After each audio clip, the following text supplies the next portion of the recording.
Tal? ¿Cómo están? Vamos a continuar con el curso intensivo de ingreso a la universidad. En este caso, aperturando la materia de etimologías grecolatinas, que por lo que he visto en clase, es una de las materias que más ha generado dudas, preguntas con respecto a el contenido que maneja, porque incluso algunas personas ya a nivel bachillerato no la han estado estudiando, no está incorporada ya a todos los planes de estudio. Pero bueno, pues vamos a comenzar justamente con este bloque que es la introducción al estudio de las etimologías grecolatinas. Recuerden que si lo quieren ver desde el punto de vista práctico, las etimologías son una habilidad lingüística clave para ser un universitario. Con ella tienes a tu alcance la capacidad de aprender muchas palabras en muy poco tiempo. Cuando entramos al bachillerato o bien nos preparamos para entrar a la universidad, materias como biología, física, literatura, pues se vuelven a veces un dolor de cabeza por la cantidad de términos raros que hay que memorizar, ¿no? A veces nos sentimos abrumados, abrumadas, pero pues vamos a intentar cambiar eso con las herramientas que la propia etimología nos da, las etimologías grecolatinas del español, tal cual. Vamos a aprender cómo desarmar estas palabras y entender de dónde vienen y qué significan en su forma más pura, ¿sale? Entonces, pues bueno, recuerden, vamos a empezar con el principio de todo, eh, la importancia de las etimologías y qué es la etimología. Si revisamos textos como el Compendio de Etimologías de Agustín Mateos Muñoz o el análisis que hace Tarciso Herrera, descubrimos algo pues muy padre. Las palabras tienen verdades ocultas, ¿no? La palabra etimología, por ejemplo, viene del griego étimos, déjenme ir indicándoles por aquí con el puntero, viene del término griego étimos, que significa verdadero o auténtico, y la palabra logia, logía. Normalmente la usamos mucho con la idea de estudio, tratado, pero recuerden que también significa muchas más cosas, entre ellas palabra. Entonces, si lo traducimos de forma literal, la etimología es el estudio del significado verdadero y auténtico de las palabras, ¿sale? En términos ya estructurales, no solo nos quedamos con el nombre, como mencionan otros autores, Tania Alarcón, María Elena Jaroma, que también es muy interesantes los libros de ellos. La etimología es la disciplina que investiga el origen, la estructura y la transformación que sufre una palabra a lo largo de la historia. Piensa en una palabra como si fuera, no sé, un ser vivo. Nace en un lugar, por ejemplo, en este caso en Roma, en la antigüedad, en Grecia, ¿sale? Bueno, no la antigüedad, la edad clásica, ¿no? Viaja a través del tiempo, va cambiando de forma, se mezcla con otras culturas y llega hasta nuestro idioma, el español actual. Entonces, estudiar etimologías, pues de alguna manera es hacer, como por así decirlo, arqueología de nuestro idioma, es excavar en el vocabulario cotidiano para encontrar las raíces romanas y griegas, principalmente ellas, aunque también tenemos elementos no latinos. ¿Por qué es importante que conozcas etimologías? Bueno, eh, ¿por qué un estudiante de bachillerato necesitaría saber eso? ¿Por qué una alumna de bachillerato tiene que saberlo? Ah, hay un diccionario, que es el diccionario etimológico de el autor Santiago Rodríguez Castro, y él menciona algo muy importante. El español científico y el español técnico no se inventaron de manera esporádica. Cuando la ciencia moderna empezó a desarrollarse, los científicos, chicos, necesitaron nombres universales para cosas nuevas, así que recurrieron al latín y también al griego, porque eran los idiomas propios de la cultura, digámoslo así. O sea, muchos autores con el paso del tiempo ustedes van a ver que retoman la cultura occidental del origen de Grecia y de Roma, ¿sale? Entonces, em, pues las ciencias, las humanidades son su lenguaje, sus tecnicismos, bastante vinculados con estos dos idiomas. Por ejemplo, en mi caso, yo estudié medicina. En un examen cualquiera me podía llegar a pasar que me dieran la palabra, no sé, esplenomegalia, ¿no? Aquí, por ejemplo, ponemos el ejemplo de la palabra splen, ¿sale? Splene. Esto significa vaso y megas, ¿sale? Que está aquí, esta palabra griega. eso significa grande. Por lo tanto, sin que tuviera conocimiento inclusive de qué significa esplenomegalia, me puedo ir a la propia etimología y saber qué significa algo relacionado con que el vaso de nuestro cuerpo esté agrandado o de un tamaño no normal, ¿sale? Entonces, créanme, es una herramienta muy poderosa saber etimologías. Acá tenemos otro, por ejemplo, tenemos la palabra tecne, ¿sale? En griego, y logía, que ya dijimos, estudio o tratado.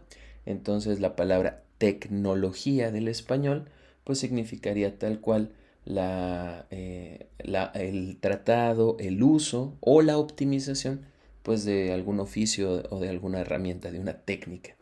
Si se fijan, conocer las raíces da ventajas competitivas brutales frente a otras personas que no lo conozcan. Si tú conoces estas raíces, estás en una posición diferente a muchos de tus compañeros estudiantes, ya que mientras otros memorizan conceptos mecánicamente, tú los estás entendiendo desde la estructura interna. Eso es muy, muy útil.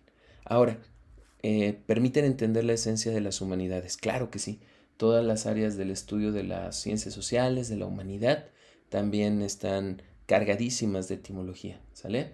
Las etimologías no solo son útiles para, no sé, pues para las ingenierías, para las ciencias, en la literatura, la filosofía, la historia, el derecho, son el núcleo absoluto de prácticamente todo. Eh, en las humanidades, chavos, trabajamos con muchas ideas abstractas, ¿sale? Y las ideas se construyen, pues obviamente, con palabras, se delimitan con palabras. Si no entiendes la palabra con precisión, pues no entiendes una idea. Tomemos una palabra, por ejemplo, la más clásica de nuestro sistema político, democracia, ¿no? Aquí tenemos la palabra en griego, demos, que significa pueblo, y kratos aquí, que significa poder o gobierno. Entonces es el poder del pueblo, una democracia. Eh, pero bueno, si estudiamos cómo evolucionó, que también de eso se trata la etimología, cómo evolucionó este término desde la Atenas clásica hasta las repúblicas de Roma, comprendemos que la política misma es un diálogo constante con nuestro pasado, ¿no? O sea, en este caso, saber este significado lleva a la esencia del propio sistema político que tenemos. O bueno, pensemos en algo diferente. Por ejemplo, aquí está un prefijo, el prefijo re, significa volverá, y cordis, que significa corazón, ¿sale? Para los romanos antiguos, la memoria no estaba en el cerebro, ¿sale? Todavía no había esos conceptos o conceptualizaciones de que la mente era algo en la cabeza. Para ellos estaba en el pecho, igual también para la cultura griega en su mayoría.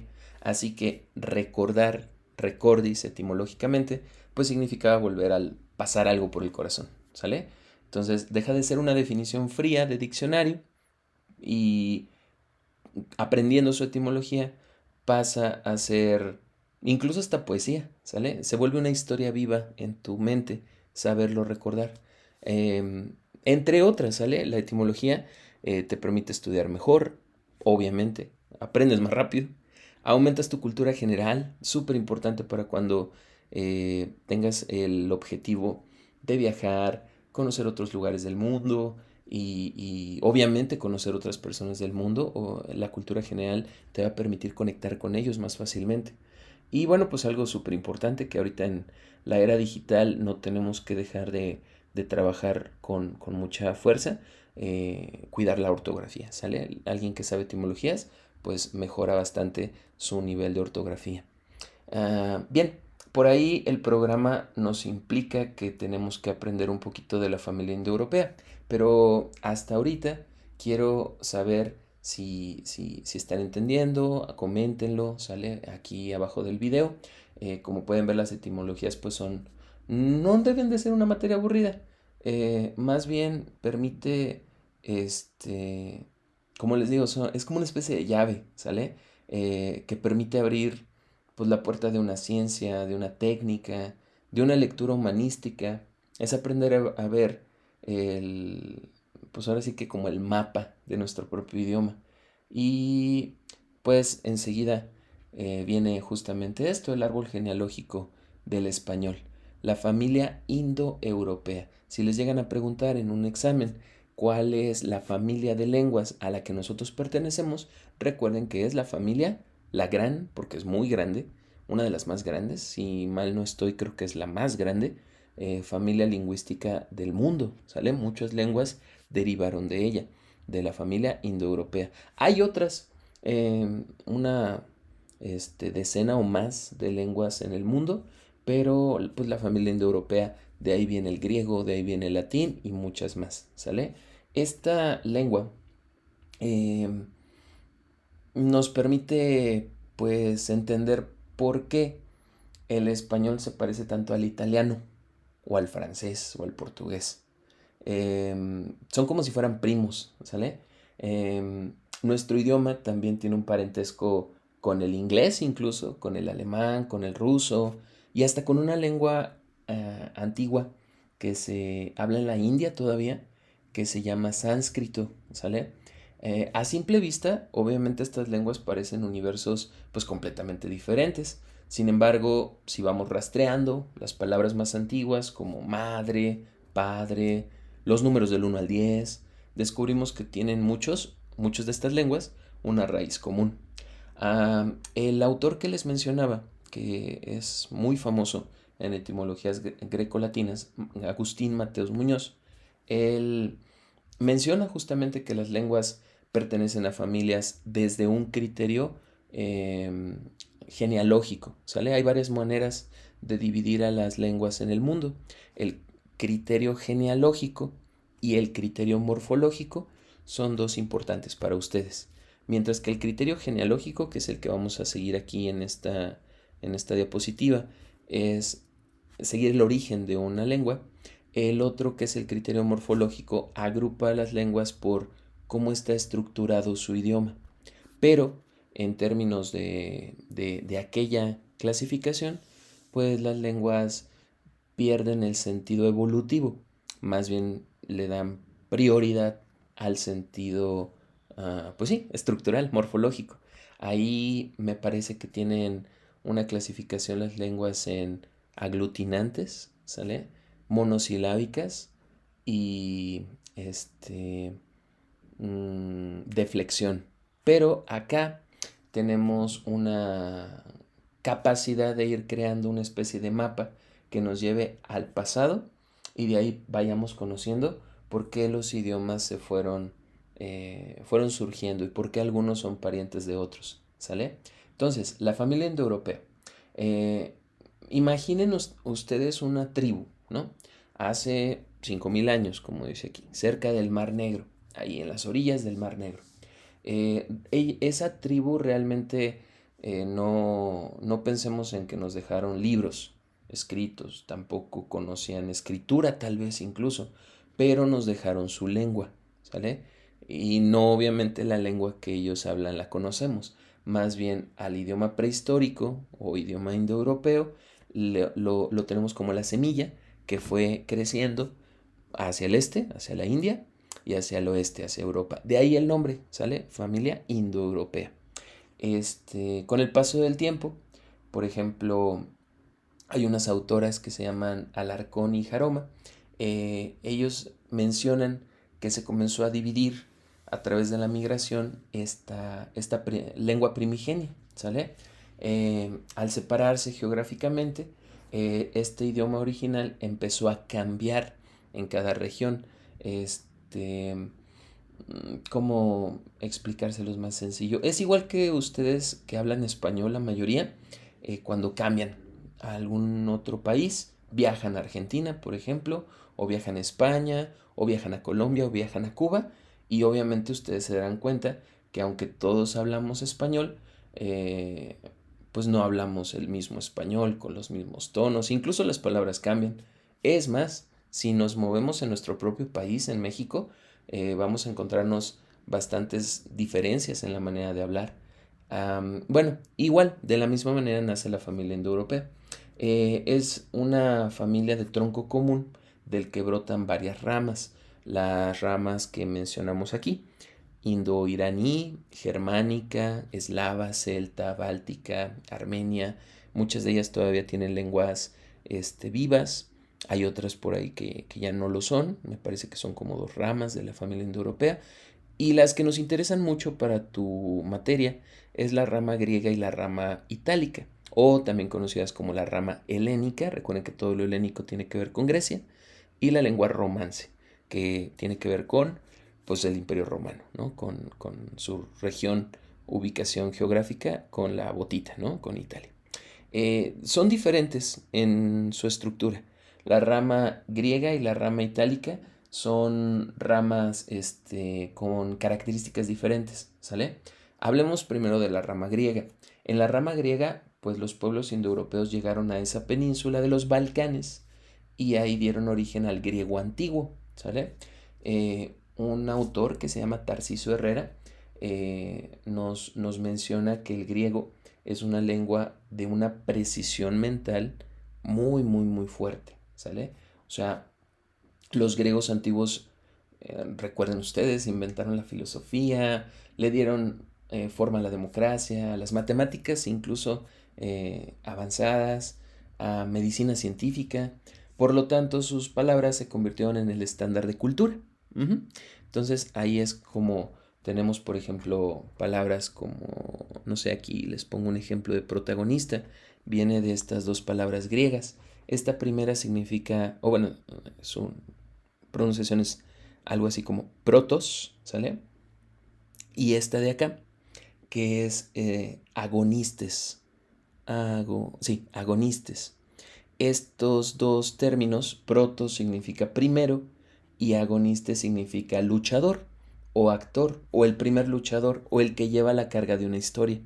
De ahí que protagonista es una palabra que solo diciéndola, si te sabes la etimología griega de dónde proviene, pues entiendes que estás refiriéndote a una persona que carga en sus espaldas toda una narración, ¿sale?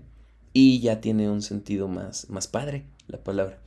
Acá, por ejemplo, tenemos la palabra psique. Esta la van a usar mucho quienes vayan a psicología, obviamente. La palabra psique actualmente la entendemos como mente, pero en Grecia significaba algo así como soplo de vida o mariposa inclusive. Y es porque los griegos veían el alma humana como algo ligero, algo que puede volar, flotar. Entonces estudiar la rama griega, como pueden ver, pues nos permite entender el origen sobre todo de ideas abstractas que usamos frecuentemente, ¿no?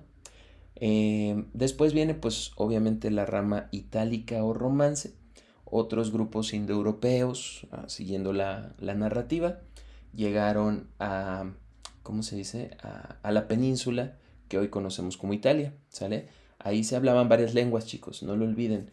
Se hablaba osco, se hablaba umbrío y se hablaba lacio, ¿sale? En una pequeña región se hablaba lacio. En este caso, se comenzó a hablar en esa región de Lacio el latín. Ujú. Este pueblo, los latinos, comenzaron poco a poco, a través de campañas militares, a hacerse de poder y del territorio de toda la península itálica, desplazando al osco y al umbrío como lenguas y estableciendo el latín como la primera lengua en prioridad, no la primera en origen, sino la primera en relevancia.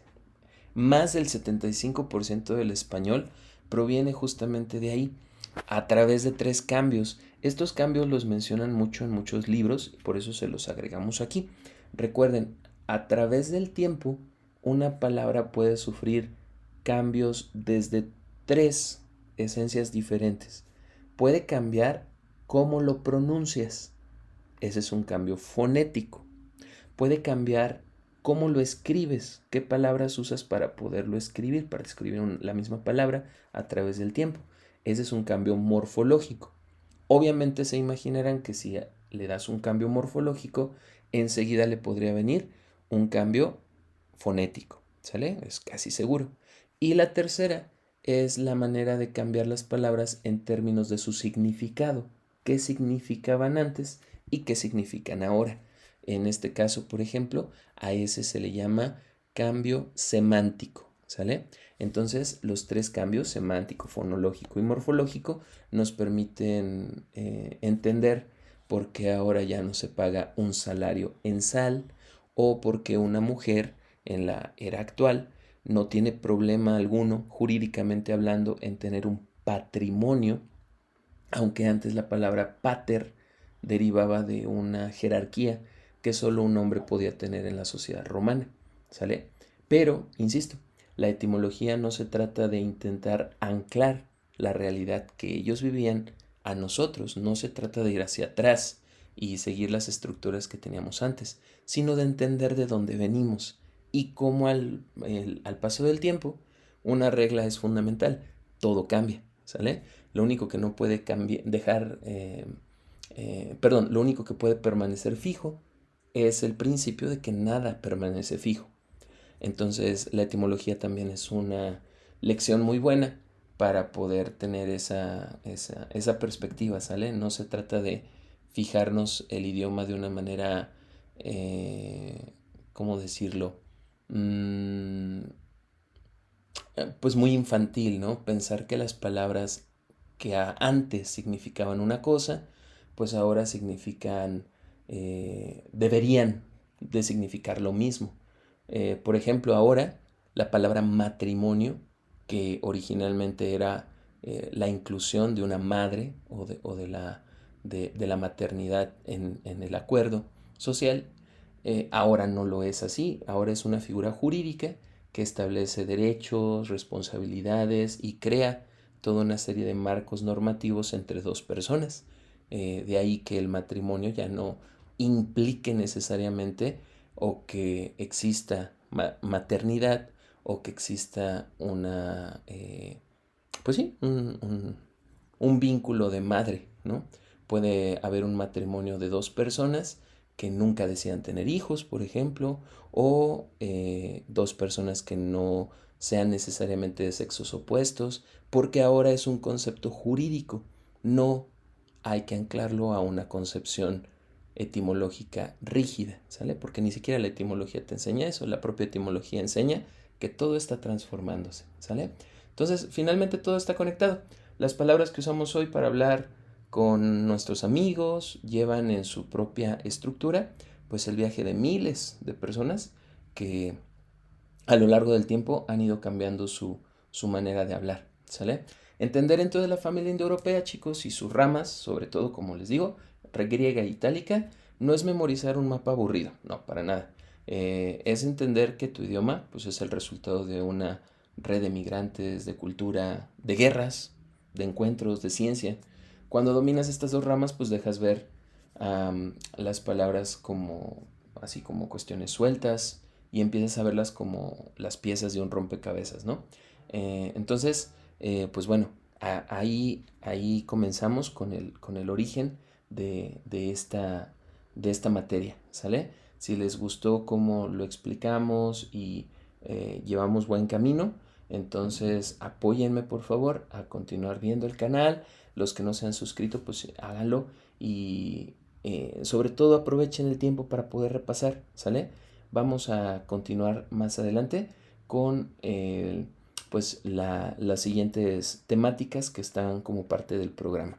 Entonces, los espero por aquí en la siguiente sesión, chicos. Gracias por su atención.